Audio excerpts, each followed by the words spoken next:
Cambodia, Indonesia આ બધી જગ્યાએ આ સાયબર ગેંગ મૂળ સક્રિય હોય છે. એના મૂળ એ બાજુ અથવા તો વિયેતનામ એટલે કે પૂર્વ એશિયાઈ દેશોની અંદર આના મૂળ ધરબાયેલા છે અને જે ભારત સુધી પહોંચ્યા છે. બીજી બાજુ ભારતની મુશ્કેલી માત્ર આ સાયબર ફ્રોડ નથી.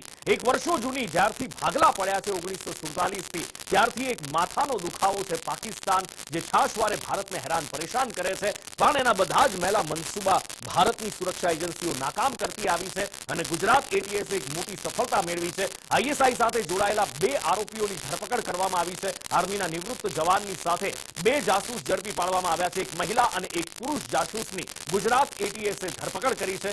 રશ્મિન રવિન્દ્રપાલ અને AK સિંહની ધરપકડ કરવામાં આવી છે. ફોર્સની માહિતી બદલી અને એમણે વિગતો પાકિસ્તાન પહોંચાડી હતી અને આગળ પણ એમના મેલા મનસૂબાઓ હતા. એની પૂછપરછ અત્યારે ચાલી રહી છે. એમની પૂછપરછમાં કેટલાક ચોંકાવનારા ખુલાસા પણ થયા છે. એટીએસે પ્રેસ कॉन्फ्रेंस करी અને एक विगत आपी.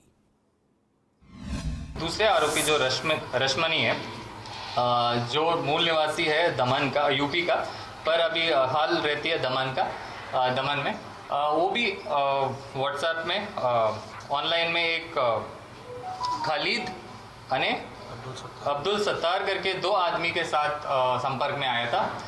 इसका क्लियर इंटेंशन और क्या हो सकता है, इसके अलावा इन्होंने क्या क्या शेयर किया और कब से कांटेक्ट में है, पूरा फाइनेंशियल ट्रांजैक्शन का ट्रेल क्या है, इसके अलावा जो हैंडलर्स इनके साथ जो कांटेक्ट में है उनका अगर इंडिया में मूवमेंट है कि नहीं है, और इनका फाइनेंशियल फॉरेन हैंडलर्स का इंडिया में और किसके साथ कांटेक्ट में है, ये सारा अभी आगे कांटेक्ट में. नहीं, ऐसा अभी तक हमारे इन्वेस्टिगेशन में उसके साथ